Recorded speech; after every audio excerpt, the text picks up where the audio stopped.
Hello student, कैसे हो तुम लोग? आई थिंक अच्छे हो। और आज हम लोग जर्नल करेंगे, मगर जर्नल का बहुत सारा एक्स्ट्रा एडजस्टमेंट आज हम लोग सीखेंगे। हाँ, कुछ हद तक पुराना एडजस्टमेंट भी रहेगा, मतलब ट्रांजेक्शन्स, मगर गुड्स के ऊपर हम लोग आज बहुत सारा एक्स्ट्रा एंट्री भी करेंगे। तो चलो स्टार्ट करते हैं। स्टार्ट करते हैं। हम पहले एक बार रीड आउट कर ले रहे, तुम लोग एक बार देख लो, उसके बाद एक एक करके हम लोग जर्नल को डिस्कशंस कर लेंगे और उसका जर्नल भी देख लेंगे। पहला जो जर्नल देख पा लो, उसमें पहले तो लिखा ही है कि फॉलोइंग द जर्नल लाइज। पहला एंट्री में क्या बोला देखो, as a commenced a business with a cash 1 lakh and bank is 1 lakh 60, machine 90,000, goods 80,000 and furniture 40,000, creditor 40,000 and bills payable 20,000। ये जो दिया है, मतलब हम लोग ये तो जानते हैं कि कभी भी हम लोग बिजनेस स्टार्ट करते हैं तो कैश से अगर स्टार्ट करते हैं तो कैश टू कैपिटल होता है, ये नॉर्मल एंट्री है। बट ये भी तो बात है कि खाली कैश से ही स्टार्ट करता है बिजनेस, ऐसा तो नहीं हो सकता। उसके पास अगर गुड्स है, उसके पास बिल्डिंग है, उसके पास फर्नीचर है, उसके पास पहले से मशीन्स है, तो वो सब कुछ पुराना मशीन्स, पुराना फर्नीचर को एज ए न्यू बिजनेस में इन्वेस्ट कर सकता है। और अगर वो पुराना कोई भी चीज़, घर का कोई भी चीज़ बिजनेस में इंट्रोड्यूस कर रहा है, दैट इज कॉल्ड कैपिटल, ये हम लोग भी जानते हैं। तो इसमें हम लोग को जो जनरल होगा, ऑब्वियसली सब कुछ तो होगा ही, मगर ये जनरल थोड़ा सा लंबा चौड़ा हो जाएगा, ठीक है, बाद में देखते हैं इसको। परचेज गुड्स हम लोग जानते हैं, रेंट पेड का जनरल हम लोग जानते हैं, बट उसके साथ और एक एंट्री भी दिया है, देखो, outstanding salary. Open bank account in SBI, goods use for the free sample, नया चीज यहाँ से स्टार्ट हो रहा है। गुड्स डिस्ट्रॉयड बाय फायर, ये भी नया चीज है। Goods withdraw by owner sons, personal use है वैसे। गुड्स यूज फॉर स्टेशनरी, यानी कि देखो 4 एंट्री है अभी तक गुड्स के ऊपर। Prepaid insurance, sold goods to Chand and cost price is 30,000 but sales किया उसको 45,000 में, तो इसमें भी कुछ इम्पैक्ट आएगा, नया बात। मशीन्स परचेज बाय कैश 40,000, फिर उसका डेप्रिसिएशन चार्ज हुआ मशीन्स के ऊपर 4,000। Goods lost by normal reason, normal loss भी हुआ है, तो उसका क्या ट्रीटमेंट होता है वो भी देखेंगे, 2,500। एंड उसके बाद है aged transfer his household car into the business, मतलब वो अपना पर्सनल कार को भी बिजनेस में इंट्रोड्यूस कर दिया, तो ये भी कैपिटल बन रहा है, क्योंकि कुछ भी चीज़ अगर हम लोग घर से बिजनेस में इंट्रोड्यूस करते हैं, दैट इज कॉल्ड कैपिटल। उसके बाद दिया है कि life insurance paid by bank 6,000, life insurance मतलब also drawing. Interest on capital, ये नया जनरल है। Wages due but not paid, ये आउटस्टैंडिंग है। तो चलो इसके ऊपर हम लोग अभी एक एक करके जनरल करते हैं, ठीक है ना। तो चलो अब जनरल करते हैं, हम लोग तो पढ़ लिए एक बार। पहला जो हम लोग का जनरल है, हम लोग का जो ट्रांजेक्शन है वो है कि कैश दिया, बैंक बैलेंस भी दिया, मशीन्स भी दिया, गुड्स मतलब स्टॉक होता है, फर्नीचर भी दिया। ये सब मेरा क्या है, एसेट्स है। अगर ये एसेट्स है तो एसेट्स सर क्या होता है, डेबिट होता है भाई, हम लोग जानते हैं। और देखो क्रेडिटर एंड बिल्स पेबल क्या होता है, liability. Any liability debit, sorry credit. Asset are debit and liability are credit. तो एसेट और लाइबिलिटी का जो डिफरेंस अमाउंट होगा वो मेरा एक्चुअली नीट कैपिटल फिगर होगा। तो इसमें जनरल क्या होगा, cash account debit, bank account debit, machines account debit, furniture account also debit, to creditor, to bills payable. And अब तुम लोग ऐड करके देखो कि कैश में कितना आ रहा है, 1 lakh, 1,90,000, 2,70,000, 2,70,000 and 40 is 3,10,000,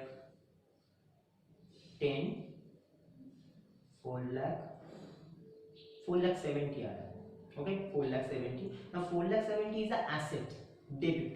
now creditor कितना है 40 एंड बिल्स पेबल कितना है 60, तो 20, तो 40 एंड 20 कितना हो रहा है क्रेडिट में 60, तो 4,70,000 से 60,000 को माइनस कर दो, बचेगा कितना 4,10,000। 4,10,000 होगा तुम्हारा एक्चुअली कैपिटल। सर क्यों, क्योंकि हम लोग जानते हैं ना debit and credit both will be same, debit जितना किए क्रेडिट भी उतना ही हमको करना है, तभी ना मेरा बैलेंस सेम आएगा। उसके बाद क्या बोला, गुड्स परचेज का जनरल हम लोग जानते हैं कि purchase account debit to cash, इसमें कोई बड़ी बात नहीं है, 50,000। रेंट पेड का भी जनरल नॉर्मल होता है, rent account debit to cash. ऐसा क्यों सर? क्योंकि खर्चा है रेंट और कैश मेरा गोज आउट हो रहा है। आउटस्टैंडिंग सैलरी, ये नया बात है। आउटस्टैंडिंग सैलरी में क्या होता है? आउटस्टैंडिंग इज अ लाइबिलिटी, क्योंकि हमको हेडेक है मेरा कि हमको पे करना है, आई विल पे, बट अभी तक तो पे नहीं किया, यानी कि मेरा पेएबल में है। पे मतलब पे कर लिया, और पेएबल मतलब आई विल पे, मतलब हम पे करेंगे। सो जब तक नहीं कर रहे तब तक तो वो मेरा लाइबिलिटी है, वो मेरा हेडेक है। So that is called an outstanding is liability. Now since it is a liability, hence it is a credit balance. Now इसका जनरल क्या होता है? Salary account debit to outstanding salary. Sir salary तो हम दिए नहीं, salary क्यों debit होगा? भाई सैलरी को तुमको एज्यूम करना पड़ेगा ना कि दैट इज अ एक्सपेंस, और एज्यूम भी क्यों? एक्चुअल बेसिस तो हम समझा भी दिए थे शायद तुम लोग को सेकेंड क्लास में। तो एक्चुअल बेसिस मतलब हम क्या बोले थे कि जितना जो साल में जितना हमको देना है उतना ही हमको पे करना है। तो हमको सैलरी का जो अमाउंट है, मान लो कि 10,000 यहाँ पर है, तो 10,000 हमको देना ही था, और नहीं भी दिए तब भी हमको अकाउंट्स में दिखाना है कि हमको ये 10,000 का खर्चा है, मगर स्टिल वो मेरा कैश से पेमेंट नहीं होगा, वो मेरा एज ए लाइबिलिटी बन के रह जाएगा अनटिल अनलेस जब तक मैं पेमेंट कर दे। सही, तो खर्चा इंक्रीज हुआ तो खर्चा expense will be debit, and liability भी इंक्रीज हो रहा है क्योंकि लाइबिलिटी भी क्रिएशन हो रहा है, तो liability is credit. So salary account debit to outstanding salary. Next open bank of SBI, तो नॉर्मल एंट्री होता है bank account debit to cash, क्योंकि बैंक बैलेंस इज रेज और cash balance is goes out from business. Next जो entry है वो बहुत important है, goods use for the free sample. Free sample का मतलब होता है एडवर्टाइजमेंट करना, यानी कि हम लोग एडवर्टाइज कर रहे कि हम लोग को गुड्स का सेल के लिए, प्रमोशंस के लिए। तो अगर हम लोग प्रमोशंस कर रहे हैं कि एडवर्टाइज कर रहे हैं, तो ऑब्वियस सा बात है कि ये मेरा गुड्स थोड़ा थोड़ा करके कम हो रहा है। मगर सोच के देखो, जब हम लोग कोई भी चीज़ को प्रमोट करते हैं, क्या उससे हम लोग पैसा ले सकते हैं? नहीं, पैसा तो बाद में लेंगे अगर वो गुड्स उसको सही लगा तो ये सर क्या कर रहे हैं? ये हम लोग एज ए एडवर्टाइजमेंट दे रहे हैं कि मेरा ये नया गुड्स आया है मेरा दुकान पे, कि हम प्रोडक्ट बनाए, और ये आप लोग एक बार इस्तेमाल करके देखिए, अगर आप लोग को सही लगा तो you will purchase after some time, ठीक है, और नहीं लगा तो कोई बात नहीं, मगर नहीं लगा तो मेरा स्टॉक ही गिरेगा, मगर कोई पैसा का तो ट्रांजेक्शन्स नहीं होगा। मगर सिंस यहाँ पर मेरा गुड्स डिक्रीज हो रहा है, मेरा स्टॉक कम हो रहा है, क्योंकि हम गुड्स से ही तो हम दे रहे हैं, मेरा जो परचेज गुड्स है, मेरा जो नया गुड्स है उसका ही तो हम प्रोमोट करेंगे, वही तो हम मेरा प्रमोशन हो। तो अगर हम प्रोमोट कर रहे हैं वही गुड्स है, तो मेरा गुड्स आहिस्ता आहिस्ता कम हो रहा है। So goods will be credit, क्योंकि गोज आउट हो रहा है, गुड्स कम हो जा रहा है। सो गुड्स से मेरा कोई इनकम नहीं हो रहा है, ये मेरा सेल्स नहीं है, फिर भी ये गुड्स मेरा क्रेडिट होगा। तो सर सेल्स बोल के लिखेंगे क्या? नहीं, सेल्स बोल के तो नहीं लिख सकते, क्या बोल के लिखेंगे? To purchase. सर क्या बात कर रहे हो, परचेज तो क्रेडिट होगा, आपने ही बोला था कि परचेज तो क्रेडिट नहीं होता है। देखो परचेज जब क्रिएशंस होता है, मतलब जब हम लोग परचेज करते हैं तब वो मेरे लिए खर्चा है, और परचेज स्टिल मेरा खर्चा अभी भी है, मगर परचेज से तो विड्रॉ कर रहे हैं ना, परचेज से तो हम लोग विड्रॉ कर रहे हैं, परचेज मेरा कम हो रहा है। सो जिसका जो बैलेंस होता है, ये बात को याद रखना, बहुत काम का है, जिसका जो बैलेंस होता है, जैसे कि परचेज का डेबिट बैलेंस होता है, सो परचेज को अगर कम करना है कोई सिचुएशंस में, क्या कम हो रहा है, तो उसको क्रेडिट करना पड़ेगा ऑन दैट टाइम। मतलब उसका मतलब ये नहीं होगा कि परचेज से मेरा इनकम हो रहा है, नहीं, दैट्स नॉट। अगर सेल्स फॉर एग्जांपल सेल्स मेरा 1 लाख होना चाहिए, वहां पर हमने 1,10,000 कर दिया, सर 10,000 को काट देंगे और क्या है 1 लाख हो जाएगा? नहीं, अकाउंट्स में मतलब क्या बोलते हैं हम लोग, काट नहीं सकते, रेट इन यूज नहीं कर सकते, इरेजर यूज नहीं कर सकते, ये रूल्स है अकाउंट्स में। सो अगर वो 1 लाख की जगह में 1,10,000 है, तो यानी कि 10,000 इंक्रीजेबल है, तो उस 10,000 को हमको फिर डिक्रीज करने के लिए सेल्स क्या होता है? क्रेडिट। सो क्रेडिट में 1 लाख होना चाहिए था, 1,10,000 हो गया, सो डेफिनेटली यहाँ पर 10,000 ज़्यादा है, तो 10,000 को कम करने के लिए उसको डेबिट करना पड़ेगा। मतलब ये नहीं कि सेल्स मेरा लॉस हो गया, सेल्स को कम करने के लिए हम लोग को बिठाना पड़ा डेबिट में।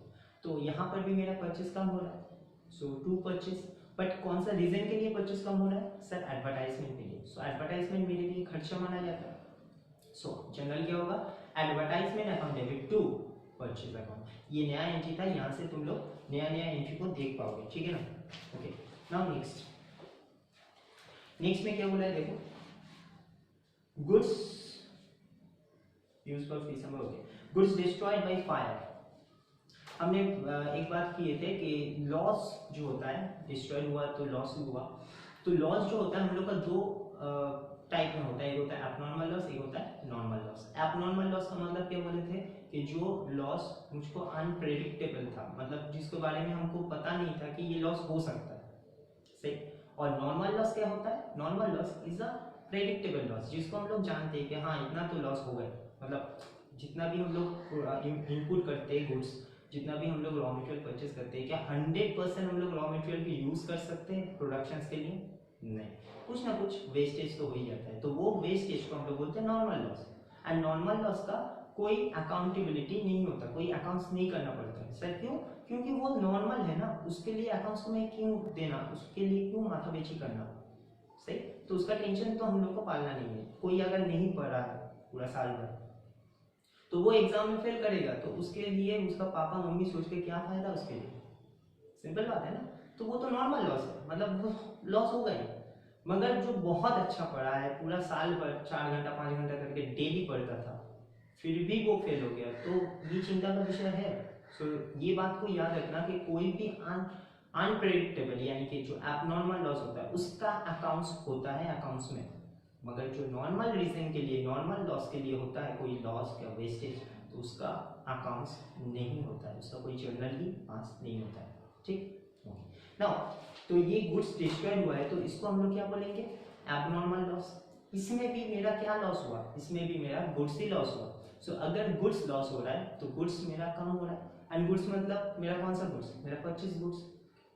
सो purchase goods will be credit, यानी कि परचेज क्रेडिट होगा, और डेबिट में क्या जाएगा सर, लॉस, और लॉस होता है nominal account debit. So journal क्या होगा, abnormal loss account debit to purchase.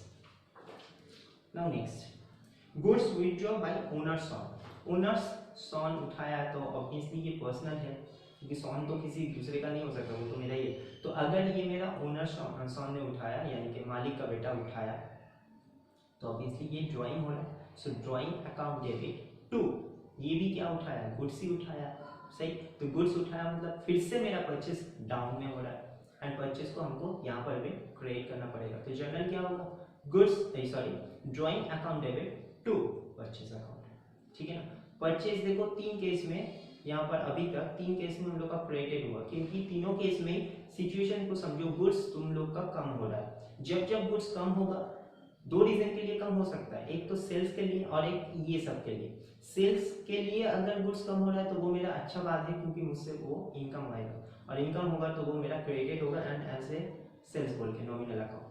But यहाँ पर मेरा कम हो रहा है, मगर मेरा कोई इनकम नहीं बन रहा है। सो इनकम नहीं बन रहा है, फिर भी कम हो रहा है, तो जो मेरा डेबिट में परचेस था उसको कम करने के लिए क्रेडिट करना पड़ रहा है। हम बार बार यही बात को बोल रहे हैं ताकि तुम लोग समझे, ठीक है। ओके, नेक्स्ट क्वेश्चन में आते हैं। गुड्स यूज फॉर स्टेशनरी, यानी कि स्टेशनरी के लिए यूज किया। देखो इसमें बात क्या है, जब भी हम लोग मान लो कि किसी का स्टेशनरी का दुकान है, किसी का स्टेशनरी का दुकान है, ठीक है, मतलब उसका पेन पेंसिल कॉपी ये सब का दुकान है। अब ऑब्वियस सा बात है कि वो अगर बिजनेस करता है तो बिजनेस में उसको हिसाब तो रखना पड़ेगा, तो हिसाब के लिए कॉपी चाहिए, पेन चाहिए, तो वो पेन वो कॉपी क्या दूसरे दुकान से खरीद के लाएगा? नहीं, क्योंकि उसका ही तो खुद का ही कॉपी पेन का दुकान है, इरेजर का दुकान है, पेंसिल का दुकान है, तो वो वहां से ले लेगा, उसका ही स्टॉक से लेगा, एंड स्टॉक से लेके वो बिजनेस का ही काम कर रहा है, ये पर्सनल यूज के लिए नहीं कर रहा है। It is a valid point, personal use के लिए नहीं कर रहा है, वो घर पे लेके नहीं जा रहा है, उसका चुन्नू मुन्नू यानी कि बेटा बेटी को नहीं दे रहा, वो बिजनेस के लिए, बिजनेस पर्पस के लिए वो कॉपी नोट डाउन करता है कि एक्स को हमने इतना बेचा, वाई को हमने इतना बेचा, जेड को हमको इतना पेमेंट करना है, यानी कि बिजनेस का ही ट्रांजेक्शंस वो नोट डाउन कर रहा है। तो अगर बिजनेस का ही पर्पस के लिए बिजनेस से कोई चीज उठाया, वो तो खर्चा तो है, मगर जहां से उठा रहे वो बैलेंस कम हो रहा है। तो सर यहाँ पर भी तो गुड्स कम हो रहा है, हाँ भाई, तो गुड्स यहाँ पर भी कम हो रहा है, तो गुड्स यहाँ पर भी क्रेडिट होगा, यानी कि परचेस क्रेडिट होगा, सही। तो टू परचेस कौन सा पर्पस के लिए उठाया था, स्टेशनरी पर्पस के लिए, तो स्टेशनरी विल बी डेबिटेड, यानी कि stationery account debit to purchase account. Got it? Now next,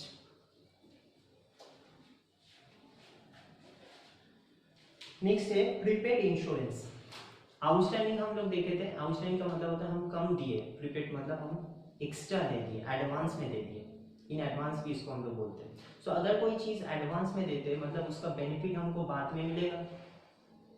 हम लोग स्कूल कॉलेज में जाते हैं पढ़ते हैं, तो क्या हम लोग एडमिशन फीस जो होता है वो हम लोग इंस्टॉलमेंट में देते हैं? नहीं, वो तो एक ही साथ हम लोग को देना पड़ता है। और कोई कोई स्कूल में मंथली सिस्टम है तो मंथली के हिसाब से पेमेंट करना पड़ता है। तो अगर मंथली के हिसाब से वो पेमेंट कर रहा है और किसी का पापा, कोई स्टूडेंट का पापा 2-3 महीना का फीस एक साथ दे दिया, पहले ही दे दिया, मान लो कि वो लोग नहीं रहेगा, दैट्स व्हाई वो पहले से पे करके दिया है। अच्छा, बड़प्पन है, उसका मन बहुत बड़ा है, ठीक है, बट उसका बेनिफिट तो वो उठाएगा क्योंकि वो पहले से दे दिया। तो ऑब्वियसली उसको तो सैल लोग नहीं बोल सकता कि गेट आउट फ्रॉम क्लास, क्यों? क्योंकि वो तो पहले से दे दिया। मगर जिसका ड्यू है उसको शायद उसका मैसेज, उसको अवेयरनेस कराना पड़ेगा कि बेटा तुम लोग का तुम्हारा फीस पेंडिंग है तो तुम तुम्हारा पापा को बोलना, सही, तो वो मेरा लाइबिलिटी हमको देना पड़ेगा। मगर यहाँ पर प्रीपेड मेरा एसेट्स है क्योंकि हमको यूटिलाइज होगा वो काम से, वो चीज़। सो कोई भी एसेट होता है तो डेबिट। सो यहाँ पर भी क्या होगा, prepaid insurance account debit to insurance account, not cash.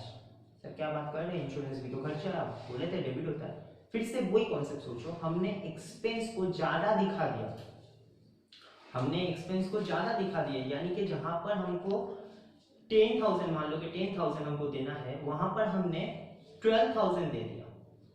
जहां पर हमको 10,000 देना है वहां पर 12,000 दे दिया, तो 2,000 इज एक्सेस ना। वो एक्सेस हो तो हमको अकाउंट्स में नहीं दिखाना है इस साल के लिए एटलीस्ट। हो सकता है कि हम पे कर दिए, वो मेरा पॉकेट्स में है पैसा, हम दे दें, नो प्रॉब्लम, बट अकाउंट्स तो नहीं मानेगा। अकाउंट्स बोलेगा भाई हमको इस साल का अकाउंट्स दिखाओ, खाली इस साल का खाली खर्चा इनकम दिखाओ, जितना होना चाहिए था जितना तुमने किया वो सब कुछ एडजस्ट करके दिखाओ। तो जब हम दिखाएंगे कि इंश्योरेंस मेरा 12,000, तो मेरा अकाउंटेंट बोलेगा कि भाई तुम्हारा तो इंश्योरेंस प्रीमियम होता है 10,000 का साल में, तुम 12,000 क्यों दिखा रहे हो, खर्चा ज़्यादा दिखा रहे हो, यानी कि तुम प्रॉफिट कम करना चाहते हो, टैक्स कम देना चाहते हो, सही ना? तो गलत हो जाएगा। तो हमको वो 2,000 को, एक्सेस 2,000 को माइनस करना पड़ेगा, यानी कि एक्सपेंस जो बढ़ गया था, जो रेज हो गया था, उसको कम करना है। तो इट शुड बी क्रेडिटेड। अभी हम बोले थे कि जो जिसका बैलेंस होता है उसको कम करना है तो ऑपोजिट बैलेंस में हमको दिखाना है, और जो जिसका बैलेंस होता है उसको अगर बढ़ाना है तो उसको सेम बैलेंस, यानी कि अगर किसी का बैलेंस है डेबिट, मान लो कि एसेट का, तो अगर बढ़ाना है एसेट को तो डेबिट करो फिर से, और अगर कम करना है तो क्रेडिट कर लो उसे। बात समझ में आए? तो यहाँ पर क्या जनरल होगा, यहाँ पर जनरल होगा, क्या एंट्री था, हाँ insurance. So prepaid insurance account debit to insurance, got it? चलो दूसरी बात भी नया बात है, sold goods to Chand, cost price is 30,000 and 45,000 में उसको बेचा, यानी कि मेरे पास मेरा गुड्स का जो वैल्यू है वो है 30,000, वो 30,000 है, बट हम ऑब्वियसली किसी को बेचेंगे तो प्रॉफिट लेके ही बेचेंगे ना। दुकान तो ऐसे नहीं बोले कि हाँ भाई हम जितना दाम में खरीदे उतना ही दाम में बेचते हैं, इट इज नो लॉजिक ना। तो मेरा प्रॉफिट कहाँ से आएगा, हम दुकान क्यों खोले, दुकान तो खोले इनकम करने के लिए, प्रॉफिट कमाने के लिए। सो प्रॉफिट हम सेल्स करके कमा सकते हैं। तो सेल्स यहाँ पर 45,000 का हुआ है और 30,000 का मेरा गुड्स का एक्चुअली वैल्यू था, तो मेरा कितना प्रॉफिट आया सर, 15,000 का। सो अब एक एक बात को सोचो, जब हम लोग सेल्स करते हैं डेफिनेटली यहाँ पर कैश तो बोला नहीं है, तो चांद को अगर हमने बेचा, तो चांद टेकन बेनिफिट, यानी कि चांद अकाउंट डेबिट, ठीक। फिर मेरा 2 सेल्स होना चाहिए नॉर्मली, कितना सर 45,000 का, मगर इसके बीच में 15,000 का तुमको तो प्रॉफिट दिखा रहा है। सर पहले जनरल में क्यों नहीं होता था भाई, पहले जनरल में हम लोग कॉस्ट प्राइस कहाँ देख पा रहे थे, सेल्स प्राइस ही देख पा रहे ना, किसी को बेच रहे तो ये प्राइस है, अगर उसका ओरिजिनल प्राइस कितना था वो तो नहीं देख पाए। तो अगर देख पाते तो उस टाइम पे भी हम लोग बोलते कि मेरा इतना प्रॉफिट हुआ कि लॉस हुआ। बात समझ में आया? तो यहाँ पर क्या होगा, टू प्रॉफिट एंड लॉस, क्योंकि प्रॉफिट क्या होता है, प्रॉफिट होता है credit as nominal account, as per nominal account के हिसाब से प्रॉफिट क्रेडिट होता है। तो इसका जनरल इम्पैक्ट क्या होगा, Chand account debit 45,000, to sales account 30,000 to profit and loss account, profit and loss जिसको हम लोग बोलते हैं 15,000। तो ये एक साथ होगा, ब्रेकअप करके नहीं होगा। ये भी एक नया जनरल था। ओके, नेक्स्ट क्या बोल रहे देखो, machinery purchase by cash, very easy, machines comes in cash goes out. तो मशीन अगर कम्स इन हो रहा है तो मशीन्स क्या होगा, debited, and cash is goes out तो कैश क्रेडिटेड, तो machine account debit to cash, very simple.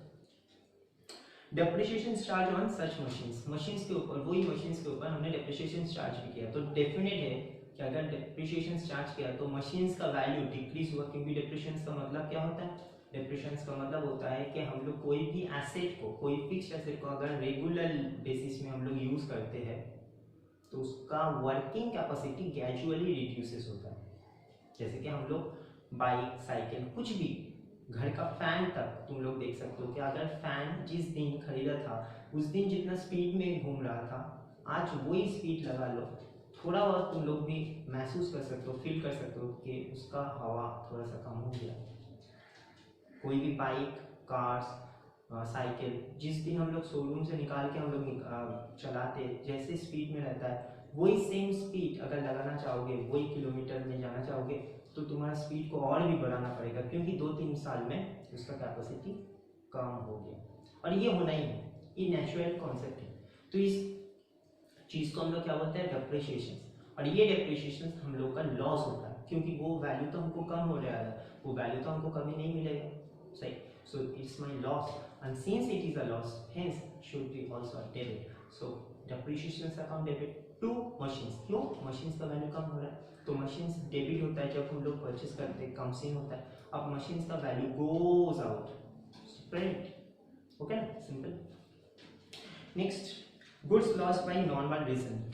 हम पहले ही बोले थे जब एबनॉर्मल लॉस समझा रहे थे कि जब भी नॉर्मल रीजन के लिए कोई भी गुड्स लॉस्ट होता है तो उसका जनरल नहीं होता है, क्यों, क्योंकि उसका कोई इम्पैक्ट नहीं करना पड़ता है। तो यहाँ पर हम लोग नो एंट्री पास करेंगे, ठीक है। Next, AZ transfer his household car from into the business 1 lakh, यानी कि अपना कार था वो अपना बिजनेस में इन्वेस्ट कर दिया। तो हमने एक कॉन्सेप्ट समझाए थे कि घर से बिजनेस क्या होता है, एज ए कैपिटल, और बिजनेस से घर ड्रॉइंग। तो यहाँ पर घर से बिजनेस हुआ तो ये मेरा कैपिटल इन्वेस्ट हुआ। सर कैश तो नहीं दिया, भाई कैश मतलब कैश लेके ही हमेशा होगा ऐसा कोई बात नहीं है, कुछ भी तुम तुम्हारा बिजनेस में इन्वेस्ट कर सकते हो from your home. So whatever you invest in your business from your home, it's called a capital. Anything else you put into your business, anything else. So not only cash से हम लोग का business start होता है, cash obviously एक role play करता है, मगर cash ही खाली business में दे दिया, कुछ नहीं है तुम्हारा business में, तो cash से क्या तुम घंटा business कर पाओगे, सिंपल बात है ना। जैसे कि हम लोग पहला एंट्री में भी देखे थे कि फर्नीचर दिया, मशीन दिया, बिल्डिंग दिया, स्टॉक दिया, तो ये सब डेबिट होके फिर कैपिटल क्रेडिट हुआ। तो यहाँ पर भी मेरे पास क्या आया, बिजनेस में क्या कम इन हुआ, सर कार। तो कार को तो हमको खरीदना नहीं पड़ा, कार तो मेरे पास था ही, तो car account debit to capital, सही। Now next, life insurance paid by bank, life अपना, दैट इज आल्सो ड्राइंग। और हम बोले भी थे कि life insurance, tuition fees, domestic purposes, household purposes, कोई भी चीज़ के लिए अगर हम लोग बैंक से क्या अपना बिजनेस बैंक से पेमेंट करते हैं तो दैट्स माई ड्राइंग। सो यहाँ पर क्या होगा, drawing account debit to bank account. Sir life insurance नहीं होगा, नहीं, लाइफ इंश्योरेंस अगर कोई करता है तो वो गलत हो जाएगा, यानी कि अगर ड्राइंग के बिहाफ में अगर कोई करता है इंश्योरेंस तब भी गलत हो जाएगा, क्योंकि इंश्योरेंस दो टाइप का होता है, एक बिजनेस इंश्योरेंस, एक लाइफ इंश्योरेंस। अब तुमने तो इंश्योरेंस जो दे रहे हो वो तो लाइफ इंश्योरेंस यानी कि पर्सनल पर्पस के लिए दे रहे हो, बिजनेस पर्पस के लिए तो नहीं, तो वो तुम्हारा ड्राइंग होगा। नेक्स्ट क्या है, इंटरेस्ट ऑन कैपिटल। कोई भी इंटरेस्ट हम लोग को क्या होता है, डेबिट, जो हम लोग को देना पड़ता है, और कैपिटल के ऊपर है तो कैपिटल, अच्छा कोई इंटरेस्ट हम लोग जब देते हैं, देना पड़ता है, तो उसका बैलेंस बढ़ता है कि कम होता है। फॉर एग्जाम्पल, बैंक मेरा अकाउंट है, मुझको इंटरेस्ट हर महीना मिलता है, हर 6 महीना अंतर नहीं मिलता, हाफ ईयरली मिलता है बैंक, तो उसके वजह से मेरा बैंक बैलेंस बढ़ता है। अगर हमने किसी से लोन लिया और उसका इंटरेस्ट अगर हम लोग देखेंगे तो interest plus principal value, total मेरा लोन का वैल्यू हो जाएगा, हमको जो रीपेमेंट करना पड़ता है। सो कोई भी चीज इंटरेस्ट की वजह से उसका वैल्यू बढ़ता है, सही।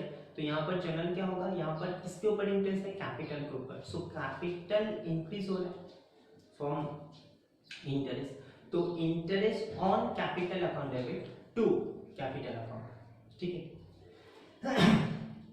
And wages due but not paid, यानी कि नहीं दिया, दैट इज आउटस्टैंडिंग। सो हम सैलरी आउटस्टैंडिंग में भी देखे थे कि जनरल क्या होता है, आउटस्टैंडिंग इज अ लायबिलिटी, और यहाँ पर कौन सा लायबिलिटी है, वेजेस के लिए। So wages is a expense, wages account debit to outstanding wages, क्योंकि वेजेस को हमको खर्चा एज ए दिखाना ही पड़ेगा एज पर एक्चुअल बेसिस, और टू आउटस्टैंडिंग इसलिए क्योंकि वो मेरा स्टिल लायबिलिटी है अनटिल अनलेस, जब तक मैं पेमेंट कर लूँ, ठीक है। सो यही बात था, और शायद तुम लोग को आज का क्लास जो था समझ में आया होगा, क्योंकि यहाँ पर आज जो भी हमने जर्नल दिखाया वो सब थोड़ा सा चेंजेस था, कुछ ना कुछ चेंज उसमें था, और सबसे ज़्यादा जो चेंजेस था वो था गुड्स, अबाउट गुड्स का जो ट्रांजेक्शन था, goods for example goods use for stationery, goods use for domestic purposes, goods lost in fire, goods loss by fire, sorry, goods loss normal reason. तो ये सब जितना भी गुड्स अबाउट में था, ये सब जनरल को प्लीज तुम लोग नोट डाउन कर लेना, क्योंकि ये सब जनरल तुम लोग को बाद में फिर से आएगा क्लास 11 में, एंड नॉट ओनली 11 में एज वेल एज बाद में भी आएगा। उसका कॉन्सेप्ट अगर तुम लोग का क्लियर है तो बाद में कोई प्रॉब्लम नहीं होगा, एकदम एश्योरेंस दे सकते हैं, ठीक है ना। तो नेक्स्ट क्लास में हम लोग मिलते हैं, और नेक्स्ट क्लास में हम लोग जीएसटी के साथ जर्नल करेंगे, यानी कि जर्नल में हम लोग जीएसटी का कॉन्सेप्ट लेके जर्नल करेंगे।